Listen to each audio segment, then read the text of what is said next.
Before we dive into today's episode, I have something truly special to share. Next September, I'll be leading an intimate women's retreat through the south of France and northern Italy, and you're invited. Picture this: mornings exploring the colorful markets of the French Riviera, afternoons sipping wine, and a hotel view with golden Mediterranean sunsets. Whether you love photography, food, or just want to reconnect with your playful creative self, this trip is designed for you. Spots are limited, so if all this sounds like your kind of adventure, please visit tourwithabsolutely.com and look for the tour France and Italy with Crystal. You can also send me a message or check out the show notes.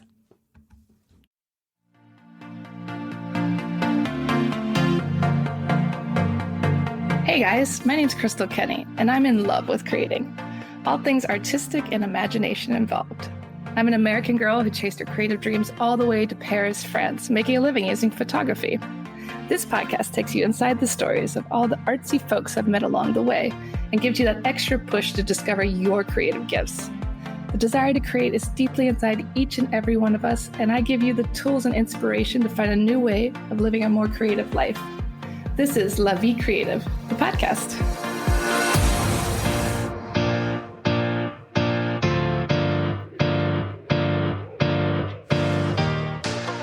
Claudine Hemingway is a descendant of famed writer Ernest Hemingway. We bumped into each other at a party and decided to team up and dive deep into French history, but with a twist, by bringing a spotlight to those lesser-known creatives in France. This is History with a Hemingway. Welcome back to Paris History avec Hemingway. I'm back with Claudine. We are heading back on the royal route today. We are talking about another French queen. And if you've visited the Luxembourg Gardens, you probably have some connection to her because she built that big, beautiful fountain that you may have seen in the gardens and the palace that still sits there today. So we are talking about Marie de Medici, and I'll let Claudine take it from here. Yes, Marie. She's very fascinating. And it depends on where you want to be from, what you call her. Marie de Médicis is the French way to say it. So, but Medici, I think that's the Italian way. And then what's the other one? I don't know. The American way is medical. Yeah. The American way. Mary Medical. Mary Medical. But she gets confused a lot with her distant cousin, Catherine de Medici, who was also a French queen. But today we're going to talk about Marie. Marie was born on April 26th, 1575. She was born in Florence, and she was the sixth child of Francois I of Medici and Joan of Austria. And when she was only 2 years old, her mom died while she was giving birth. So she died giving birth to another sister or brother. Another child. Yeah. So her father quickly took up with and married his mistress, which is quite shocking. That usually doesn't happen. Oh, of course, never. Yeah. So they ended up getting married, and at 12, and when Marie was only 12 years old, her father and her stepmother died within hours of each other. What the heck is that about? Were they poisoned? Poison. Yeah. So they think it could have been poison. They also thought, it could have been like typhoid or something like that. But to die that quickly. And they think that it was his brother, Ferdinand, who basically then took over the throne. I think there was definitely some foul play involved in that. That's too weird. Yes. So, here poor Marie is there. She's with her older sister for a little bit till they ship her older sister off to get married. So she's just, a petty palace in Florence, just kind of by herself. Her uncle ends up saying, all these different people had, they were like, oh, let's marry her off to this guy. Let's marry her off to that guy, which is, as we know from our many other stories, that's what they do. But it wasn't until she was 25 years old. She was an old maid. She's an old maid. 25. You're going to, back then you could have died 10 years later. Mm-hmm. Yeah, they didn't live long back then. Why'd they wait so long to marry her off? Well, she ended up, she was 25, and they decided that she would be marrying Henry IV of France. And Henry IV had been married already before to Marguerite, who was the daughter of Catherine de Medici. He ditched her. He ditched her. And so he ended up, because they didn't, that was kind of a strange relationship. So he ended up marrying Mary. And at that time, they got married by proxy on October 5th, 1600. Another common occurrence. Yes, a common occurrence in Florence. And later on that month, she left to go to Versailles or to Marseille to go meet him. When she got to Marseille, she gets off the boat and he wasn't there. Oh, man. Wasn't there at all. So, they keep going. They get to Lyon a month later. She arrives in Lyon on December 3rd. He's still like, he's not there to greet his wife as she gets off, the love boat.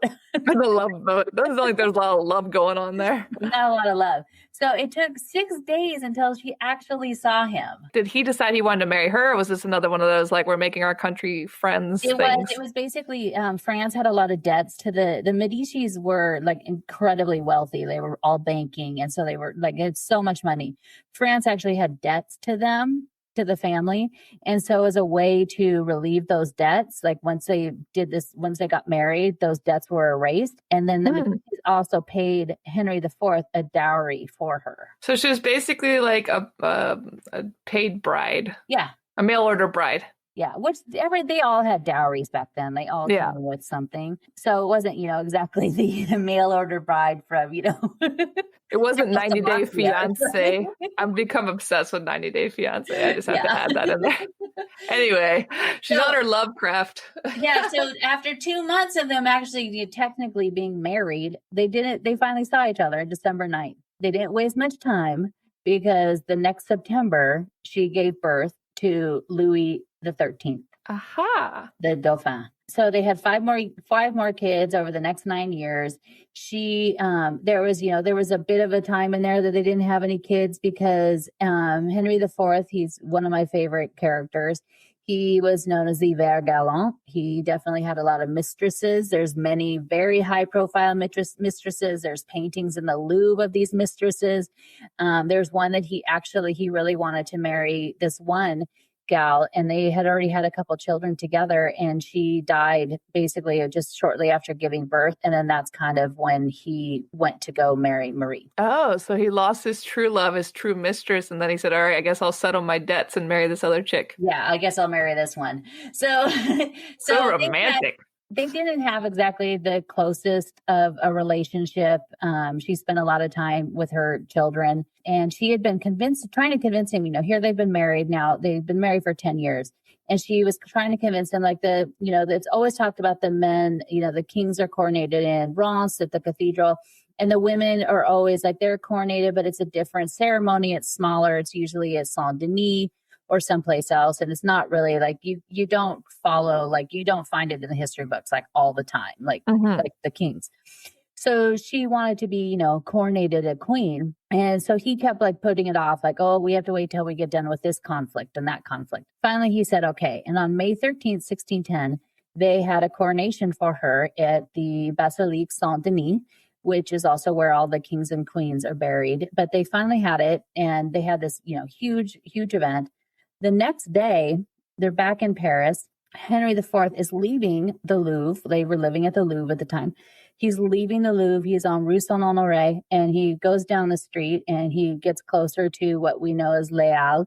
There's a block in the road, and they couldn't get their carriage through. And this crazy guy, Ravaillac, jumps into the carriage and stabs him and kills him. Why? So, he was like a real Henry IV. When he first started, he was a Protestant, and so there was a lot of issues, and that's where we'll have to get into that with the Catherine one. But Ravaillac was a religious zealot, and he thought he was told that he needed to kill him. But then there ended up being like, this was the day after she's coronated, so there was a lot of rumors like, is she involved in this? Is this a plot? Did she do this?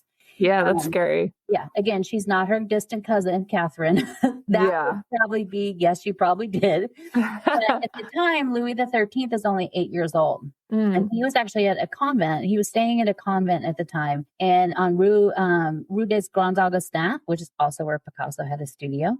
And they ended up having to go there basically an hour after his father died and get him and basically be like, you are now the king. Wow, at 8 years old. At 8 years old.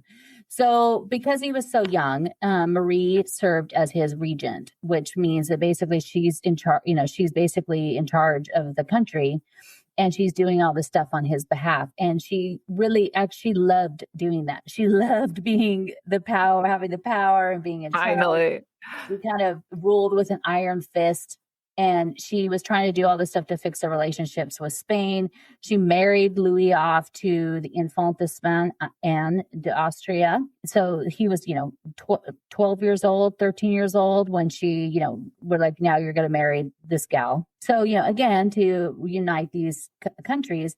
And so when he turned 13 in 1614, he was old enough. At that point, you're old enough at 13 to take the throne. And she was like, Nope, I don't think so. Not yet. We're going to wait a little bit longer. And she could decide that. Yeah. Well, yeah, she could decide that. And so then, he was, I think, okay with it at the time. Then as he started to get older, different people in the court started, working his way and because he's going to be the king. He will be the king of France. All of these different people are kind of working with him. So this man, Charles d'Albert, convinced him 1617 that he needed to move away from his mother and get rid of her. So Louis decided, he was like, okay, well, let's, send her away. So he ousted his mom to the Chateau de Blois and down towards the Loire, and just basically was like, get out of here. So then he could now, rule without his mother and her, in his ear all the time. It sounds terrifying, letting an adolescent run a country. I know, doesn't it? I mean, now I'm I think a 13-year-old, I don't know about that. Oh my God. Yeah. It sounds so scary. I mean, a 75-year-old, I don't know about that, but, but 13. Ugh. Yeah. So in February 1619, she's sick of this. It's been almost 2 years. She doesn't want any part of this. They make a rope ladder, throw it out her window, and she escapes. So she was a prisoner, basically. Yeah, she was basically a prisoner. I mean, it's, they send you to a chateau, so it's not exactly like Attica or something. I want to be a prisoner in a chateau. I wouldn't be escaping from nowhere. Yeah, but back then it's how great was it? You didn't have, it wasn't warm. You didn't have running water. It didn't. But you got a giant garden. Paris was disgusting back then. If I get exiled to live in Versailles right now, I'd be like, sweet. Yeah, no problem. But so she made it. She got out. She made it about 3 hours, and she got to a different chateau. And by this point, Louis knows all about this. That his mother's broken out, and he's not happy. So she makes it to this other chateau. She stays there. The Cardinal Richelieu tries to do everything he can. He's, the Cardinal Richelieu and Cardinal Mazarin, who comes in later, they're, even though they're a cardinal, they were an incredibly, incredibly powerful position. He was very close with Louis XIII. And so he was trying to do everything he could to mend their relationship and fix it. And finally he got Louis worn down a little bit to let her come back. Oh, that was good work.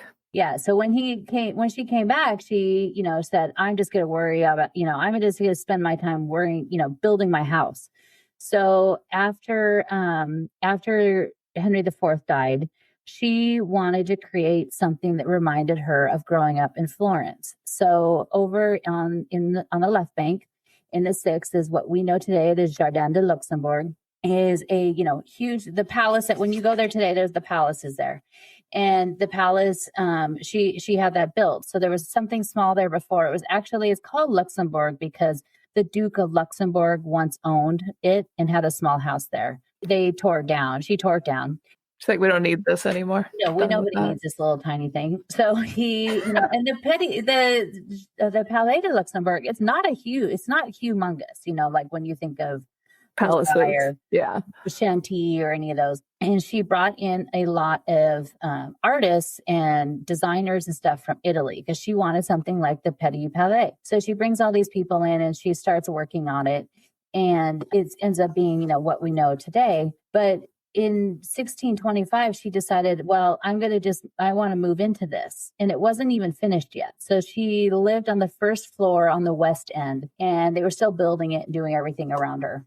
I love that she just focused on home decor when she couldn't run a country. Yeah, she was just like, forget this. I'm going to do this now. Yeah, I'm just going to build a house. No big deal. Yeah, so she was using a lot of, there was a lot of French artists that also were involved in it, but a lot of them were Italian.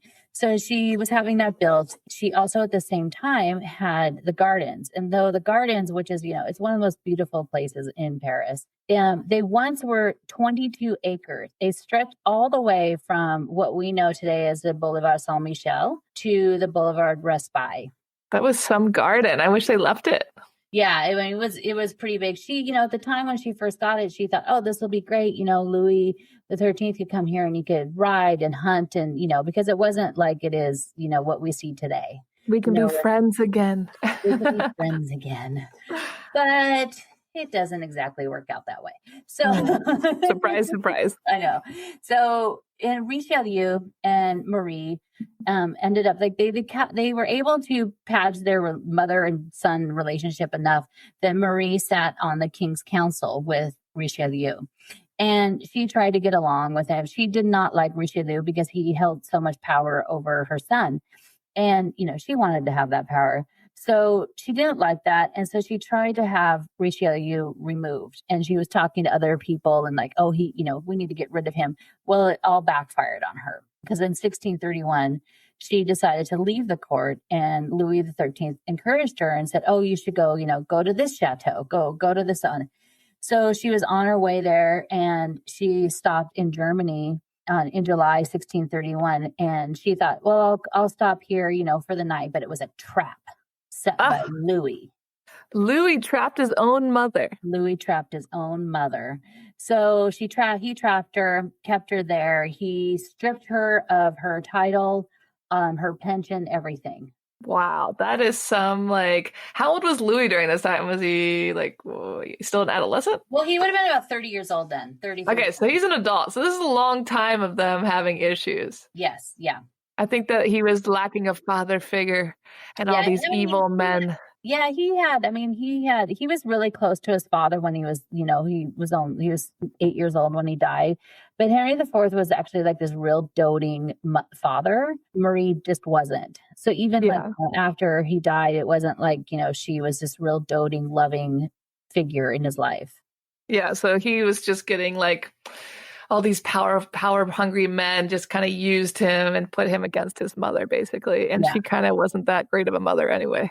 No, she wasn't that great of a mother. So, 1631, she's out of France. She's out of her palace. It still isn't finished in 1631. She ends up going to, she goes to Germany and then she lived for about 11 more years and she died of pleurisy in 1642. What is that? It's like an infection of the walls of the lungs. Ooh. And of course, when I looked it up, you read all these things and you're like, oh my God, I have that. Yeah. Never look up what you have because you just always have cancer. Yeah. Everything. I was like, oh my God, I think I have that. Yeah. It's like my ear hurts. You have cancer. Yeah.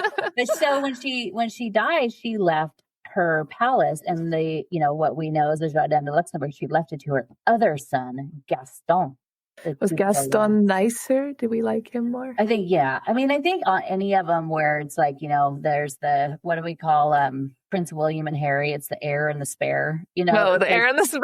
I think that when you're not the Dauphin and you're not the king, it's kind of like, well, that's the other kids. Let's marry him off to somebody. Yeah, we can get along.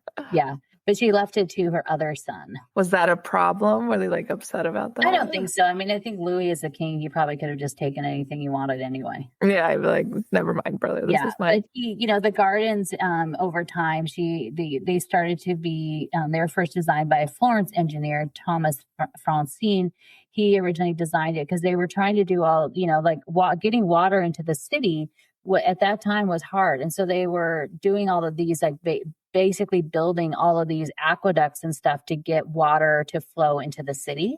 Mm-hmm. That's why you also have all those lakes and ponds and stuff out at Versailles because they were trying to do everything they could to get, because there wasn't really any water then. And so he ended up creating that. He also he was the first one to design the amazing Médicis fountain. That was him. That was him. Originally, that she wanted something to be like the grottos that she had. Have you been to the Petit Palais? Yes. Florence. I don't think I would go there and be like, oh my God, I feel like I'm at Go down to Luxembourg. Yeah, it's not the same. I mean, I think it's probably changed a lot over time, but Italy, it's all about like the grottos so when you look at the fountain today, what was built for Marie was basically just the facade of it. It didn't have the statues. It didn't have any of that. It was just basically the 4 columns, and it had the niches in there that had some different smaller statues in it. And then it had the crest, like the Medici crest on the top, which is still there today.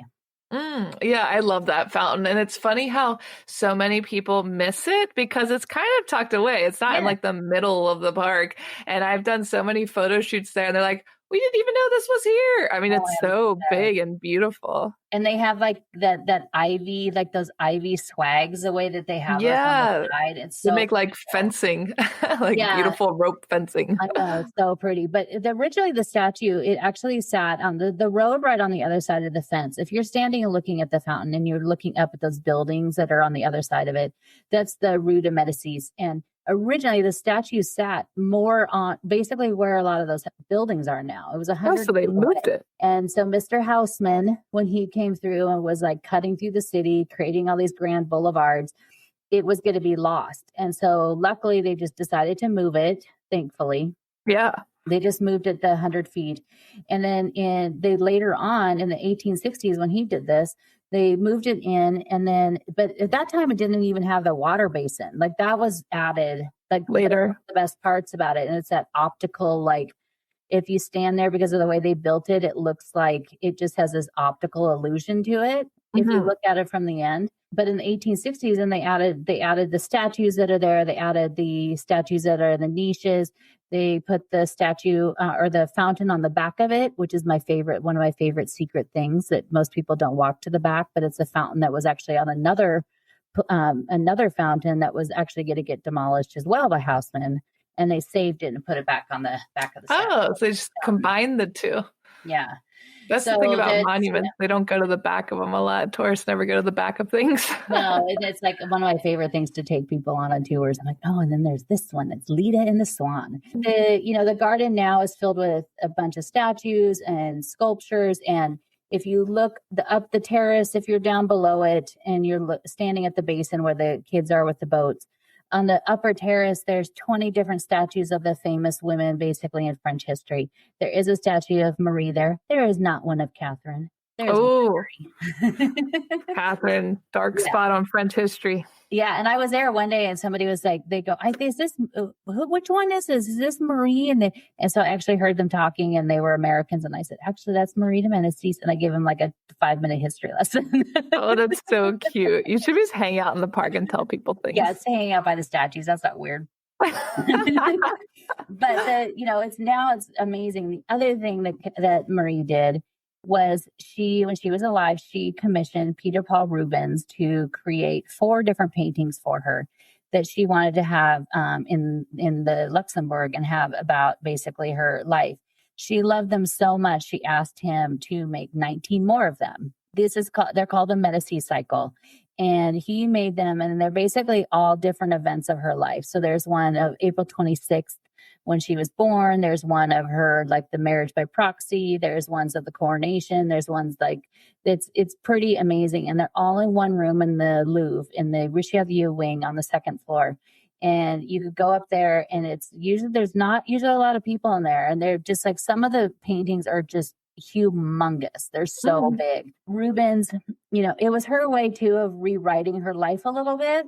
So, she kind of picked the moments, they picked some of these moments. She made the moments look like maybe a little bit better than they actually were.